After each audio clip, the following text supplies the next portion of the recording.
আচ্ছা, এরকম হয় যাদের ধরুন পরম্পরায় যারা লয়ার বা জাস্টিস যারা রয়েছে, তাদের ছেলে মেয়েরা যখন লয়ার হচ্ছে, তো তখন এটা কোনো বেনিফিটস পায়? ডেফিনেটলি পায়। চাইল্ড অ্যাবিউজ, চাইল্ড ছেলে বা মেয়ে বাদ দিয়ে চাইল্ড একটা বাচ্চাটা সব থেকে সহজ টার্গেট, সে ছেলে হোক বা মেয়ে হোক। আইন কিন্তু খুব স্পেসিফিক। তুমি কোনো অপরাধ করে গিয়ে যদি কোর্টে বলো আমি জানতাম না এটা আইন আছে, তাহলে কিন্তু কোর্ট তোমার কথা শুনবে না, বলবে তুমি এই দেশের লোক, এটা আইন আছে, তোমাকে এটা জানতেই হবে। একদম এটা সোজা কথা। তোমার অ্যাডভোকেট যদি সৎ হয়, তার যদি 2 নম্বরই কিছু না থাকে, আর সে যদি মায়ের দিব্যি করে নেমে যায় যে আমি তোমাকে ন্যায় দেওয়াবো, কারণ ক্ষমতা নেই তোমাকে ন্যায় পাওয়ার থেকে আটকে দেয়। আমি পুরো সুপ্রিম কোর্টকে সম্মান রেখে বলছি, সুপ্রিম কোর্টও সংবিধানকে চেঞ্জ করতে পারে। আজকে আমরা মমতা ব্যানার্জির সম্বন্ধে এত কথা বলছি, জানেন কি একমাত্র স্টেট আমরা যে স্টেটে মিড ডে মিলের সঙ্গে, বাচ্চাদের মিড ডে মিলের সঙ্গে কুকুরদের মিড ডে মিল দেওয়া হয়। আচ্ছা, এই যে ল নিয়ে বলতে গেলে এখন তো আমরা চ্যাট জিপিটি বা এআই মার্কেট, তো কোনো অংশে গিয়ে এই লটা জানার জন্য এআই বা চ্যাট জিপিটি দিয়ে জানা যেতে পারবে? গুগলে গেলেই জানতে পারবে, কিন্তু সবই তো অ্যাভেলেবেল। সেক্ষেত্রে কোনো সমস্যা হয় পরবর্তীকালে? দেখো একটা সমস্যা আছে, সেটা হলো আজকে তুমি জানো ক্যামেরার দিকে আমাকে কিভাবে তাকাতে হবে। তুমি এখানে কি সেট আপ করেছো, কটা লাইট, বসার একটা সুন্দর অ্যারেঞ্জমেন্ট, একটা ক্যামেরা ভালো, তাই তো? এগুলো তো সব অ্যাভেলেবেল, আমিও তো কিনে করতে পারি। কিন্তু আমি কি সেই আউটকামটা দিতে পারবো যেটা তুমি দিতে পারছো? কারণ এটা তোমার কাজ, এটার উপর তুমি তোমার জীবনের অনেকগুলো বছর দিয়েছো। ঠিক সেরকম অ্যাডভোকেসিটা আমাদের কাজ, আমরা রেগুলার পড়াশোনা করি। এটা সিঙ্গেলি, অন্তত যারা আমাদের মতন কোর্টকে এনকাউন্টার করে, আমরা কিন্তু রোজ পরীক্ষা দিয়ে রোজ ফার্স্ট হতে হয়, পাশ করলে হবে না, ফার্স্ট হতে হবে কোনো আমাদের। কেস কি হেরে গেছিলেন, এরকম কখনো হয়েছে? আমি কিন্তু আজ অব্দি কোনো কেস হারিনি, কারণ আমি কোনোদিন কোনো অন্যায় সাপোর্টই করিনি, তো হেরে যাওয়ার কোনো প্রশ্নই ওঠে না। যদি লোয়ার কোর্টে কেউ হারিয়েছে, সোজা হাইকোর্ট। ইনফ্যাক্ট আমি তো সুপ্রিম কোর্টে যেতেও ভয় পাই না। আমি ক্লায়েন্টকে মুখের উপর বলি যে কোর্টে কেস করতে মাত্র, সব পিআইএল ফাইল করতেও মাত্র 1,500 টাকা লাগে।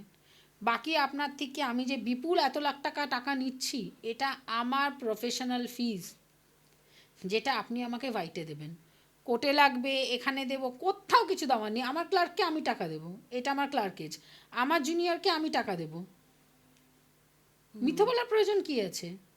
আমার তো এটা ইন্টেলেকচুয়াল প্রপার্টি, আমি তো এটা যে কোনো দাম নিতে পারি।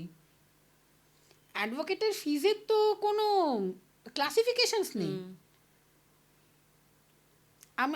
আমি আমার যদি কোনো ক্লায়েন্টদের সঙ্গে তুমি কথা বলো মঞ্জিরা, আমি একজনকে সামনে বসিয়ে আমার ফুল ফিজ নিয়েছি, এবং আরেকটি মেয়ে এসে যে সত্যিই আমি জানি কোনোভাবে টাকাটা দিতে পারবে না, তাকে আমি মুখের উপর বসি তোমার জেরক্স করার টাকা দেওয়ারও দরকার নেই। এবং যে টাকা দিয়েছে তাকে কিন্তু আমি এটাও বলেছি যে তুমি টাকাটা দিলে বলে ওর কেসটা আমি করতে পারলাম, কারণ এটা আমার প্রফেশন।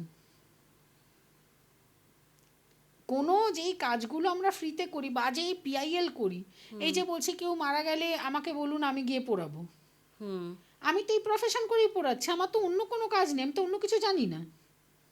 খুব ভালো রান্না করতে জানি, কিন্তু সেটা তো আমার বিজনেস নয়। ঠিক।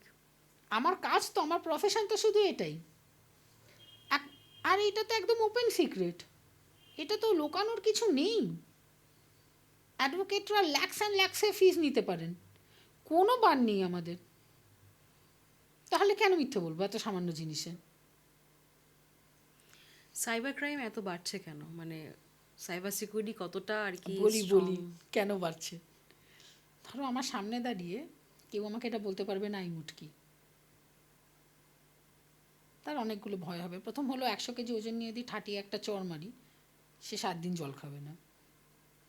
তারপর চর মেরেই ছাড়বো না, তাকে ওখানে বেঁধে রেখে তাকে আরও পেটাতে পারি, এবং অত পেটানোর পরেও তাকে আমি মুটকি বলার জন্য কেসও দিতে পারি। সেটা তো আপনার ক্ষেত্রে হতে না না পারে। না, যে কারোর ক্ষেত্রে বলছি। যে কোনো মহিলা, একটু ধরো ডাকাবুকো মহিলা, তাকে বললো, সে ঝজরে একটা থাপ্পড় মারবে, মেরে তাকে বেঁধে রেখে দেবে। আর আমাদের দেশে এখনও মেয়েদের কেউ কিছু বললে সবাই মেয়েদের সাপোর্টে দাঁড়িয়ে যাবে, কম হোক বেশি হোক দাঁড়াবে। কিন্তু ধরো আমাকে যদি কেউ, তোমার এই পডকাস্টটা দেখে যদি নিচে কেউ লেখাই মুটকি, আমি তাকে কোথায় খুঁজবো? রাদার আমি কি তাকে আদৌ খুঁজতে যাব? আমি কি আদৌ তার প্রোফাইলটায় ঢুকে দেখবো? আমরা ভালো বলেছে, কমেন্ট বেড়েছে। তুমি কি ভাববে ভালো আরও 4টে এরকম কমেন্ট করুক, ওর কমেন্ট দেখে আরও 4টে লোক দেখবে। তো এটা খুব ইজি, যাকে তুমি ধরো যেই লোকটা কোথাও নেই, সেই লোকটা এরম একটা লোককে কোনো অ্যাবিউজিভ কথা বলছে যে কোথাও আছে, এবং ওটা বলার পর সে খুব ইজিলি পালিয়ে যাচ্ছে। কদিন আগে অরুন্ধতী রায় আল জাজিরা টিভিতে বলেছিল হিন্দু ফ্যাসিস্ট এন্টারপ্রাইজ, এবং সেটাকে রিটুইট করেছিল প্রকাশ রাজ। সেটা দেখে কিন্তু বেশিরভাগ লোকই কিছু বলেনি। আমি সেটা নিয়ে ক্যালকাটা হাইকোর্টে পিআইএল করেছিলাম। পিআইএল অ্যাকসেপ্টেড হয়, এবং তারপরেই কিন্তু গভর্নমেন্ট অফ ইন্ডিয়া থেকে অরুন্ধতী রায়ের উপরে লুকআউট নোটিশ জারি হয়। তো কাউকে বলতে হবে,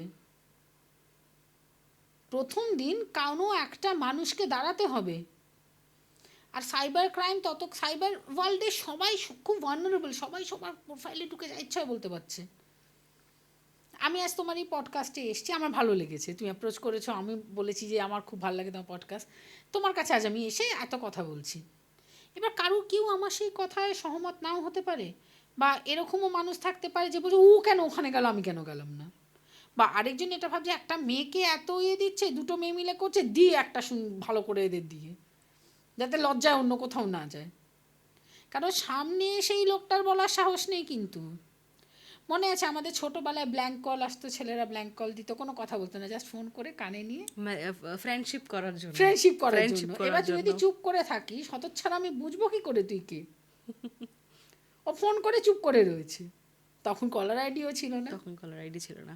ওই সবাই ডারের শাহরুখ খান একটা কথা কিন্তু বলে যে শাহরুখ খান নয়, কিন্তু শাহরুখ খান ওখানে একটা তোতলা কনফিডেন্সহীন ছেলে। যে যদি জুহি চাওলার মতন ওরকম পার্সোনালিটির মেয়ের সামনে আসে, সে ওর কানের নিচে 2টো চড় মেরে বলে যা পিছনে বেঞ্চে বস। এর জন্যই ও ফোন নিয়ে তু হ্যাঁ মেডি কিরণ। কারণ জুহি চাওলা পছন্দ করার সময় সানি দেওয়ালকে পছন্দ করেছে, হ্যান্ডসাম হাঙ্ককে। অনেক কিছু জানলাম আমরা, অনেক কিছু শিখলাম আমরা। তো সাইবার সিকিউরিটি বা সাইবার ক্রাইম এখন তো আস্তে আস্তে হচ্ছে। এবং আর একটা হচ্ছে যে ফ্রড ব্যাপারটা, মানে এই যে ব্যাংকিংয়ের দিক থেকে টাকা পয়সা নিয়ে নেওয়া, ফ্রড কল করে যে আপনার ওটিপি দিয়ে, এখন ওটিপি হয় না, এখন আবার আপনাকে এসএমএস পাঠালো, আপনি জাস্ট চেক করুন তাহলেই হবে। এইটা কেন এত বেশি বাড়ছে, মানে এটা কেন? এমপ্লয়মেন্ট নেই তো খাবে কি? আর দেখো, খাওয়ার থেকেও বড় কথা হলো এটা কিন্তু শুধু খাওয়ার জন্য হচ্ছে না। আমার এমপ্লয়মেন্ট নেই, আমার খেটে কিছু করার ইচ্ছে নেই। সিরিয়াসলি আমি ঘুগনি বেচলেও কিছু হবে, আমার ঘুগনি বেচারও ইচ্ছে নেই। আমি ইজিলি কোটিপতি হব। তার জন্য তো টাকা চাই, তো ঘুগনি তো ফোন করার জন্য তো টাকা লাগছে, একটা সিম যে নিতে হচ্ছে 100 টাকা লাগছে, তো সিমটাও তো 100 টাকা লাগছে। 100 টাকা তো ডিমও হয়, ডিম সেদ্ধ করে বিক্রি কর। লোককে ঠকানোর থেকে এরকম। আচ্ছা, আমরা যে রেগুলার আমাদের বাড়ি যারা ডোমেস্টিক হেল্প আছে, তারা চাইলে তো তোমার চুরিও করতে পারে। তো তারা কেন লোকের বাড়ির এঁঠো মাজাটাকে চয়েস করে? কারণ সে জানে যে চুরি করার থেকে মাথা উঁচু করে আমার দাঁড়ানোটা সমাজে ইম্পর্টেন্ট। একদম একটা খুব সুন্দর কোটেশন পড়েছিলাম যে মানুষ থেকেই মানুষ আছে, বিরুদ্ধতায় ভিড় বাড়ায়। তুমিও মানুষ, আমিও মানুষ, তফাৎ শুধু শিকদারায়। এই শিকদারার তফাৎটা কিন্তু থাকবে। এই শিকদারার তফাৎ কাউকে চোর আর কাউকে বিবেকানন্দ বাড়ায়। বিবেকানন্দও কিন্তু খেতে পারেননি, খুব কষ্ট করেছেন, কিন্তু উনি চোর হননি।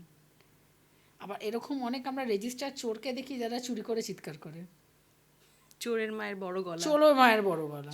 চোরের মায়ের বড় গলা হতেই হবে, নাহলে তো ছেলেকে পিটিয়ে মেরে ফেলবে। পাবলিক লিঞ্চিং থেকে ছেলেকে বাঁচাতে আমাকে তো চিল্লাতেই হবে। কিন্তু এদেরও তো একদিন একটা দিন বয়স হবে, মানে এরকম বলে না ধর্মের কল বাতাসে নড়ে। তো বয়স্ক বুড়িরাই এখন চিল্লাচ্ছে বেশি, কি করা যাবে? কিন্তু খুব কম। কোথাও গিয়ে একটা হবে। আমি খুব না মানে রিলিজিয়াস মানুষ। আমি মনে করি যে আমি জীবনে যাই পেয়েছি সেটা পাওয়ার হয়তো আমি যোগ্য ছিলাম না, শুধু আমার মহাবিষ্ণু আমার সঙ্গে ছিলেন বলে পেয়েছি। একটা খুব সুন্দর গান আছে, হ্যাঁ, पंडित খুব সুন্দর গায় যে जितना दिया सरकार ने मुझको उतनी मेरी औकात नहीं, ये है कृपा मेरे विष्णु का, मुझ में कोई ऐसी बात नहीं।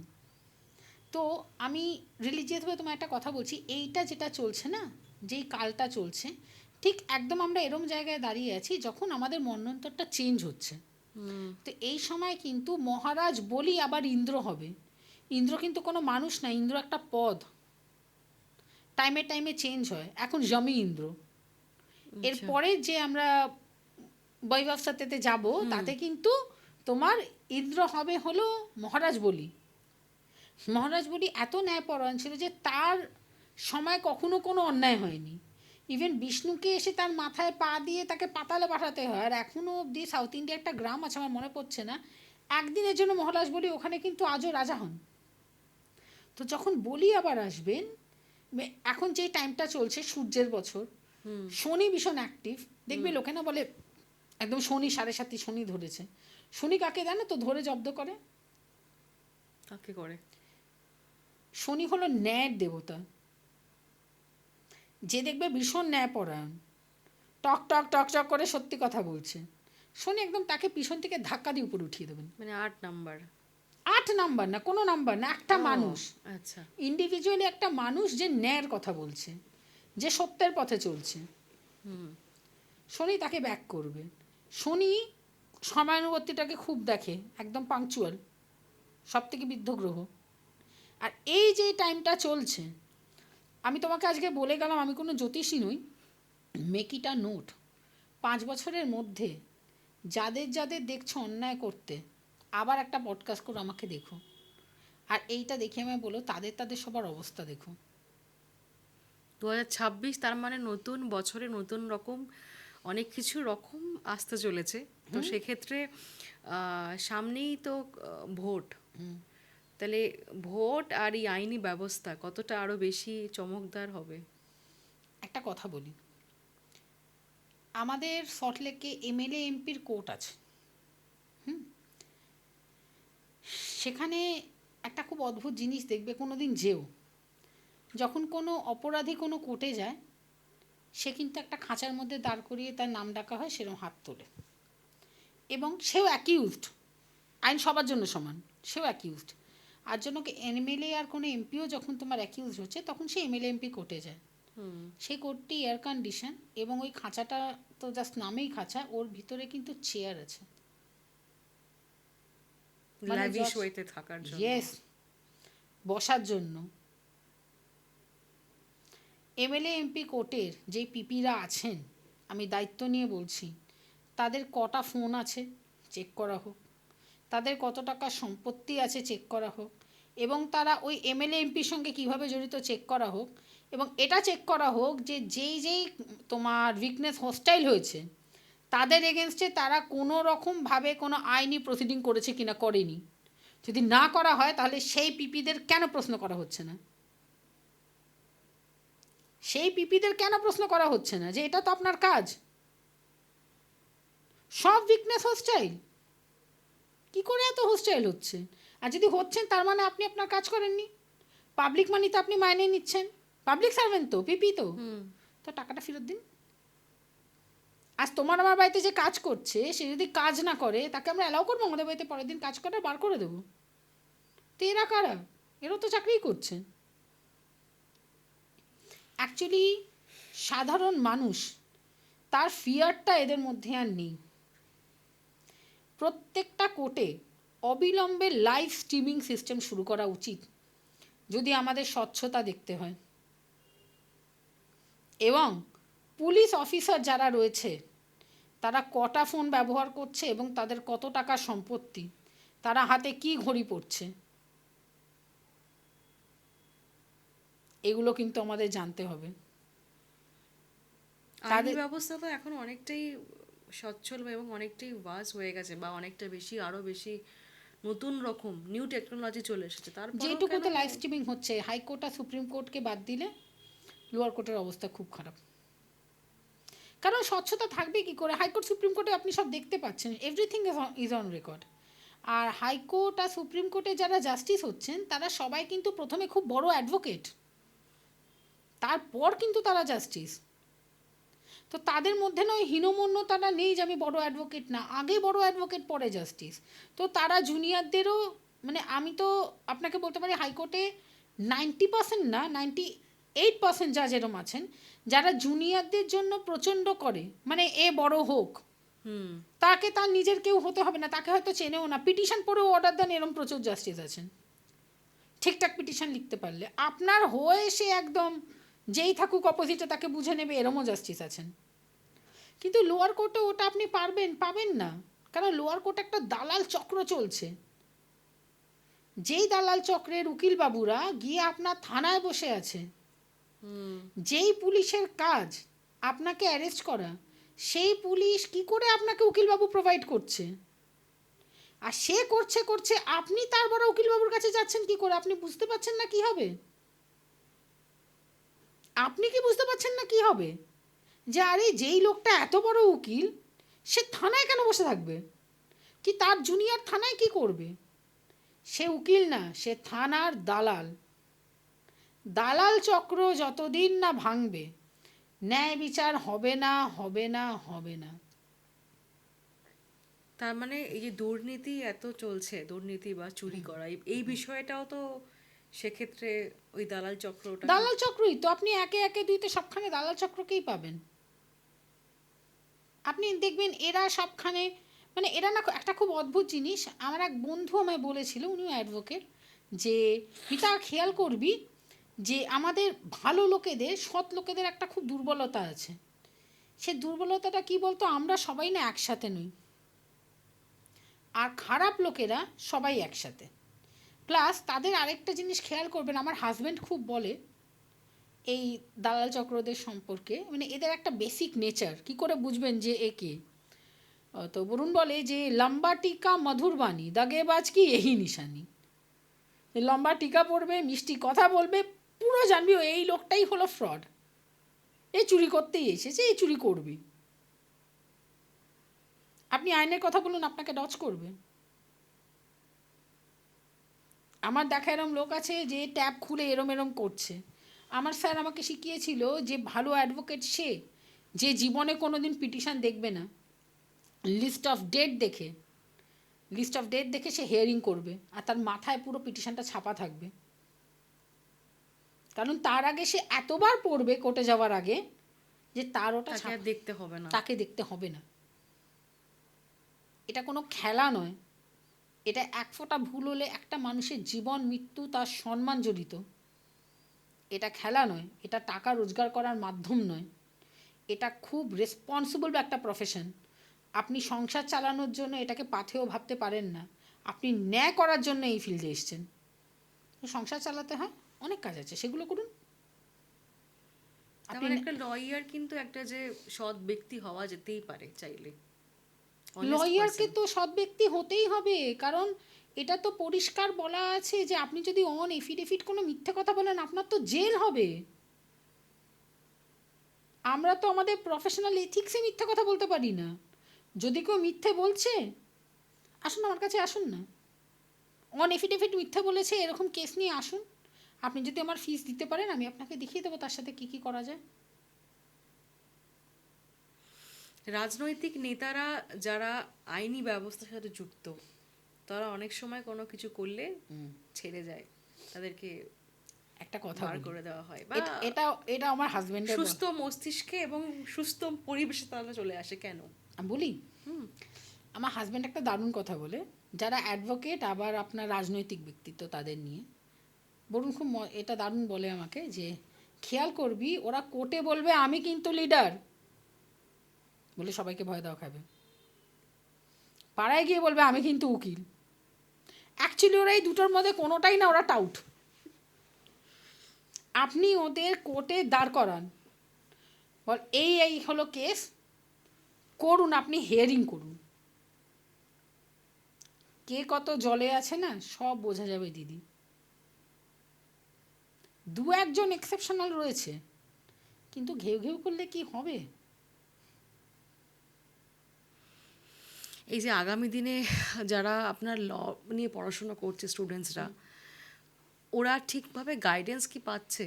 না, একদম পাচ্ছে না, কারণ ওরা এটাই জানে না যে ওরা কেন লয়ার হতে চায়। বেশিরভাগ শুধু ইনকাম করব।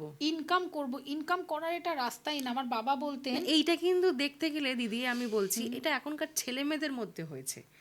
এই যে জেনারেশনটা পড়াশুনো হবে কি হবে সেটা নয়, আগে আমি চাকরিটা পাবো, আগে আমার ইনকাম করারই দরকার। চাকরি করুক এইটা না। হচ্ছে মেন ব্যাপার। হ্যাঁ, তা চাকরি করুক না, না শিখলে কি করে জিনিসটা হবে? কোনো কোম্পানিতে জয়েন করুক। তাকে তো শিখতে হবে। না না, সে তো আপনি খুব ভালো ড্রাফটিং করতে পারেন, আপনার ইংলিশের স্কিল ভালো আছে, ল পাস করলে অনেক জায়গায় ল অফিসারে, না কিন্তু না, আমি বলছি এখনকার জেনারেশনের মধ্যে পড়াশোনাটা মানে আগে যখনই কোথাও অ্যাডমিশন নেয় তার আগে বলে কবে চাকরিটা পাবো, কবে আমি সে যে কোনো ফিল্ডে প্র্যাকটিস কীভাবে করব, পড়াশোনাটা করবো কারণ না। আমাদের মধ্যে নীতিশিক্ষা নেই তো। আমার কাছে জানেন তো, যখন আমি একদম আপনার প্রথম প্রথম ল প্র্যাকটিসে এসেছি, আমার কাছে একটা নার্কোটিক্সের কেস এসেছিল।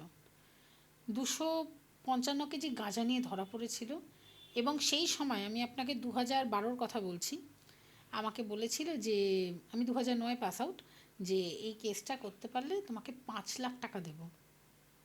বেলটি হয়তো হয়েও যেত।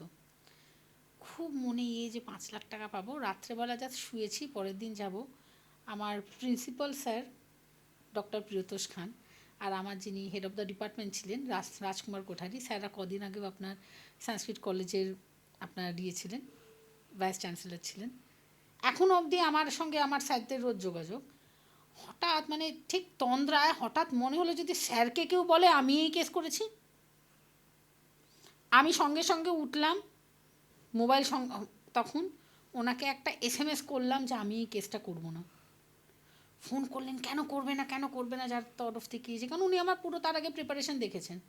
বললাম যে আমার স্যার যদি কোনো দিন জানতে পারে যে আমি 255 কেজি গাঁজা নিয়ে একটা লোক যাচ্ছিল তাকে বাঁচিয়েছি, স্যার কি ভাববেন? যেদিন ঠিক এই জিনিসটা আবার কোনো দিন খাটে শুয়ে কোনো স্টুডেন্ট ভাববে, সেদিন পুরো জিনিসটা আবার আশা করি চেঞ্জ হবে। ধরুন, কারণ একটা কথা তো আমাদের যারা ছোট বাচ্চারা আছে, জুনিয়র আছে, তাদের বুঝতে হবে যে আমি যেই দৌড়ে আছি সেটা কিন্তু খুব সহজ দৌড়। কারণ সবাই টাকা কামানোর দৌড়ে আছে, আমি আমার নিজের মাথা উঁচু করার দৌড়ে আছি, অনেস্টির দৌড়ে আছি। এরম না যে এখানে আরও কেউ নেই, আছেন, কিন্তু আমরা সংখ্যায় খুব কম, তো জেতার চান্সটা আমার অনেক বেশি। লাইন ফাঁকা, তো কোনো ধাক্কাধাক্কিই নেই। তো যারা দেখছো তারা এটা ভাবো যে কোনো ধাক্কাধাক্কি নেই, এরকম একটা ফাঁকা রাস্তা, কেউ তোমার জায়গায় কেস নিতে আসবে না, লোকে ভয়তে পালিয়ে যাবে। কোনো পলিটিক্যাল লিডার ইনভলভ থাকলে লোকে কেস নিতে আসে না, ভয়তে আসে না। তো তোমার তো ভালো, তোমার এক্সপোজারের জায়গা হচ্ছে, তুমি পড়ে লড়ো, কে কী করবে? কেউ কিছু করতে পারবে না। কারণ যারা অন্যায় করে তারা কিন্তু খুব দুর্বল হয়, তাদের কিছু করার ক্ষমতাই নেই। অ্যাকচুয়ালি তাদের কিচ্ছু করার ক্ষমতা নেই, দে আর বুলশিট। পিছনে ব্যাকবাইটিং করবে একটু, এছাড়া কি করবে?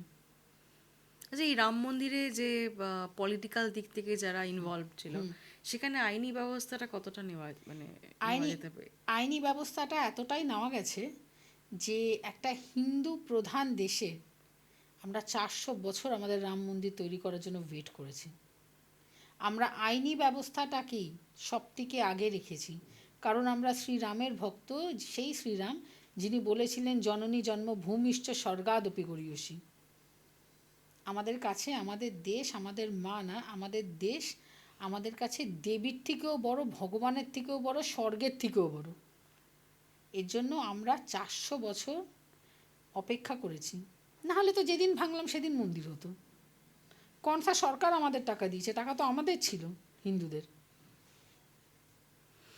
আচ্ছা, এই যে ইন্ডিয়া বাদ দিয়ে অন্যান্য কান্ট্রিতে যখন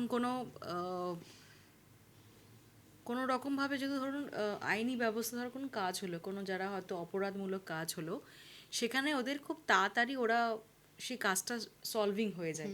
ইন্ডিয়াতে এখনও কেন সেই কাজটা সলভিং করতে অনেক লেট হয়ে যায়, পিছিয়ে পড়ে কেন? কিছু পিছিয়ে পড়ে না, এখনও অবধি যেগুলো ক্রাইম রিলেটেড ওমেন, সেটা কিন্তু আপনার খুব সহজে, খুব তাড়াতাড়ি ফাস্ট ট্র্যাক কোর্টে শেষ হয়। যে কোনো কেস যেগুলো দেরি হয় সেটা কিন্তু আমাদের মতন অ্যাডভোকেটদের জন্য দেরি হয়। যদি কোর্ট দেরি করে তাহলে আমাদের কাছে এই প্রভিশন আছে যে আমরা হাইকোর্টে গিয়ে তাড়াতাড়ি কেসটাকে শেষ করার জন্য তদবিল করতে পারি, এবং হাইকোর্ট অর্ডারও দেন। হাইকোর্ট অর্ডারও দেন 6 মাস, 1 বছর, 1 বছরে শেষ না হোক, 3 বছরে শেষ হবে। হাইকোর্টের অর্ডার যদি কোনো জাস্টিস না মানেন, কোনো জাজ না মানেন, তা তার এগেনস্টে কন্টেম্পট অফ কোর্ট হবে। আমাদের কাছে তো সব ব্যবস্থা আছে। কি নেই আইনে? যদি কেউ কোনোদিন আমাদের সংবিধান পড়ে, শ্রীমদ্ ভগবদ্ গীতার সমতুল্য। এরম কোনো প্রবলেম নেই যেটা সলভ নেই, এরম কোনো সিচুয়েশান নেই যেটা সম্বন্ধে বলা নেই। আমরা পড়ছি না, কে আটকেছে পড়তে? সব তো অ্যাভেলেবেল, পড়ুন না। কোনো কেউ আটকায়নি তো। একজন মানুষ সে যদি মনে করে আমি কোর্টে গিয়ে নিজে কেস লড়বো, ইন পার্সন কেস লড়াও তো আমার কাছে রাইট আছে। কে আটকাবে আপনাকে?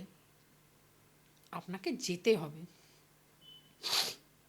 হয়তো সংখ্যায় কম অনেস্ট অ্যাডভোকেটরা, কিন্তু আছেন। এটা ভাববেন না তারা নেই, তারা নিশ্চয়ই আছেন। সংখ্যায় কম, সারভাইভ করাটা খুব কঠিন, কিন্তু আছে। আপনি তো অনেক মানে ধর্ম নিয়ে অনেক জায়গায় মানে বলেন নিজে এবং ধার্মিক দিক থেকে। তো সেক্ষেত্রে ইউনাইটেড নেশনে আপনি যে যখন বক্তৃতা দেন তখন সেই ফিলিংসটা কেমন হয়? যখন ইউনাইটেড নেশনসে বক্তৃতা দিই তখন নিশ্চয়ই আমি আমার সব কথা বলার আগে বলি ভগবতে শ্রী বিষ্ণু সংরক্ষণায়।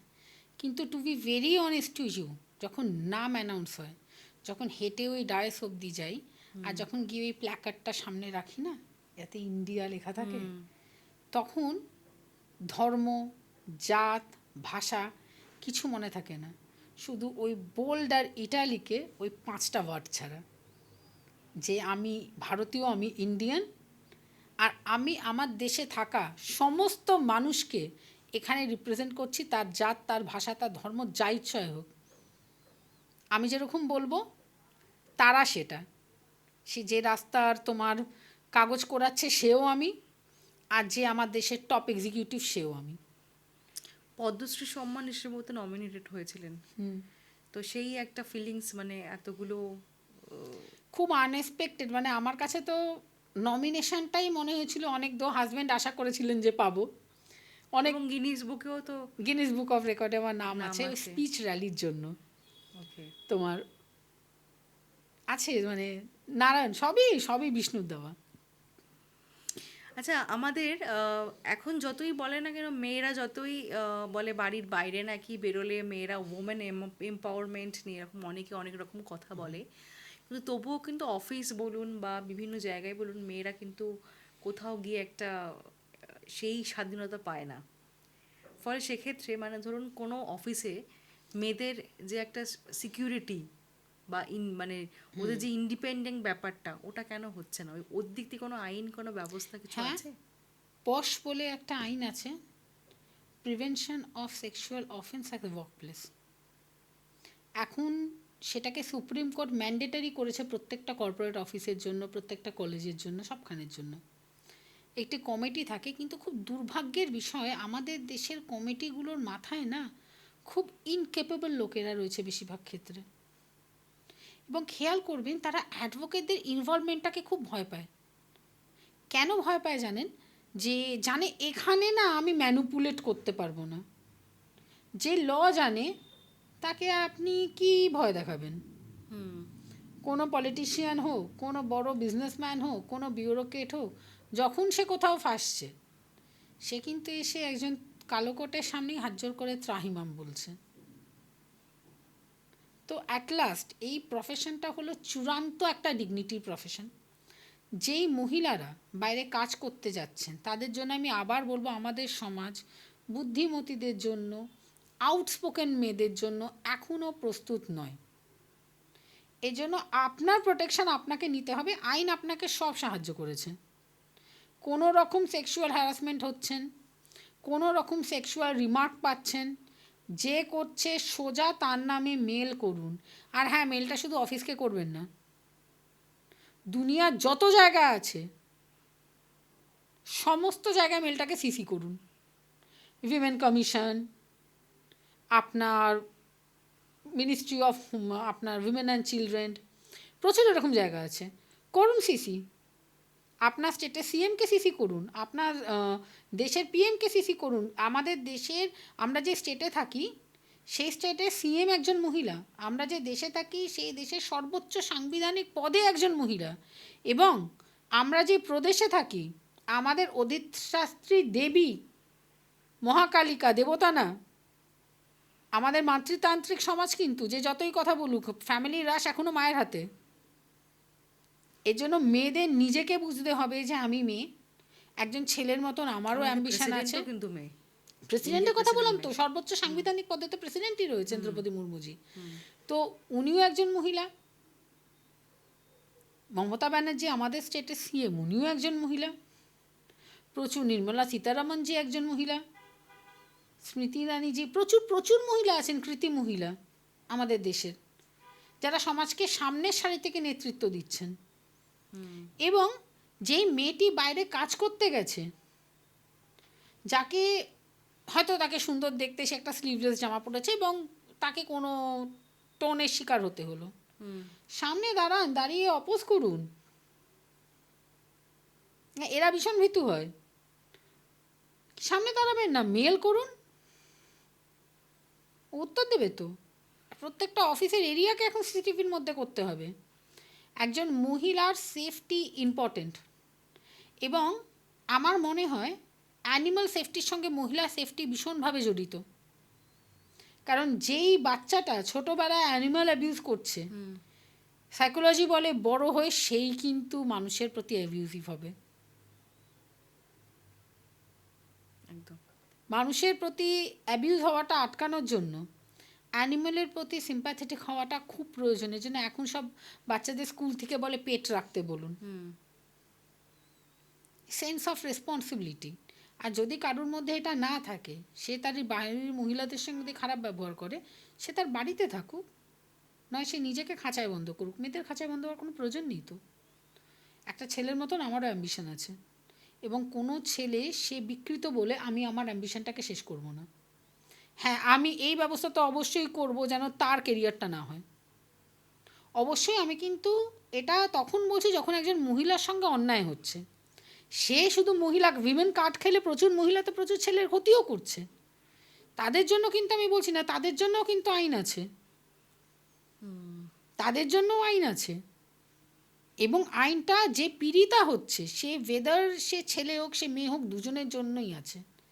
আইনের ইমপ্লিমেন্টেশনটা না আমরা ঠিকঠাক করে উঠতে পারি না।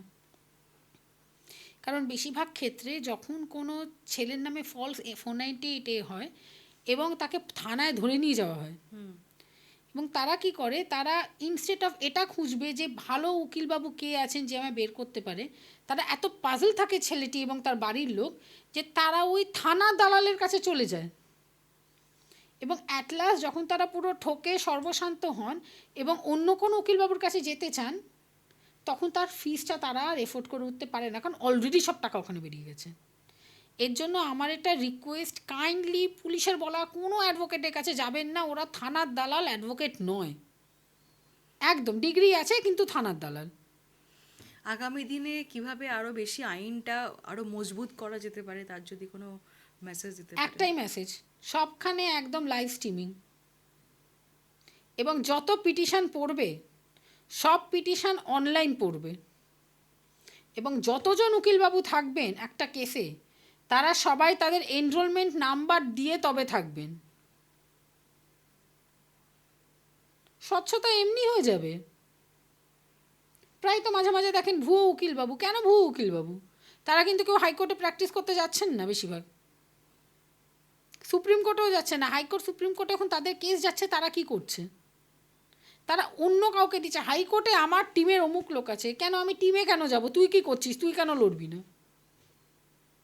এর জন্য লড়বে না, কারণ সে তো ভুয়ো। সমাজ ব্যবস্থাটাকে আরো বেশি এগিয়ে নিয়ে যাওয়ার জন্য অনেক অনেক ল মনে হয় আগামী দিনে আসছে। এখনই আছে, আসার দরকার নেই। আমাদের সংবিধান বললাম তো ভগবদ গীতার মতন সব আছে। যখন কোথাও কোনো ল নেই, তখন ভারতীয় সংবিধানের আর্টিকেল 32 আছে। আর্টিকেল 32 ডাইরেক্টলি সুপ্রিম কোর্টে আপনি যেতে পারেন, যে আপনার যে কোনো অধিকারকে সুরক্ষিত করতে পারে। আর যদি কেউ সুপ্রিম কোর্টে না যেতে পারে, তাহলে article 226 of Indian constitution, direct হাইকোর্টে যেতে পারেন। আর্টিকেল 32 আপনাকে যে কোনো পরিস্থিতিতে রিলিফ দিতে পারে, আছে। অনেক কিছু জানলাম, অনেক কিছু শুনলাম আজকের এপিসোডে। আপনারা দেখতে পেলেন আমার সাথে ছিল অ্যাডভোকেট মিতা ব্যানার্জি রে দিদি, যার কিনা একটা মানে যাকে বলে হচ্ছে মঞ্চে গর্জন করা, এবং যখন তিনি কোর্টে যখন কথা বলেন তখন বাকি সব অ্যাডভোকেটরা কাপেই বললে চলে অ্যাকচুয়ালি, বাবা। কারণ মহিলা বলে কথা, এবং মহিলা এম্পাওয়ারমেন্ট বলে নয়, আমার মহিলাদের শোতে মহিলা গেস্ট আমার সাথে ছিল আজকে উনি। খুব অসংখ্য ধন্যবাদ, আপনার কাছ থেকে অনেক কিছু জানলাম মানুষের, মহিলাদের, এবং শুধু মহিলা বলে নয়, পথ শিশু, কুকুরদের, এবং অনেক কিছু আইন নিয়ে আমরা আলোচনা করলাম। আগামী দিনে আপনার আমাদের তরফ থেকে অনেক অনেক শুভেচ্ছা এবং শুভকামনা। আমরা চাই আবার কোনো একটা এপিসোডে আপনাকে যেন পাই, নিশ্চয়ই। এটাই বলবো, এবং অসংখ্য ধন্যবাদ। ধন্যবাদ, থ্যাংক ইউ।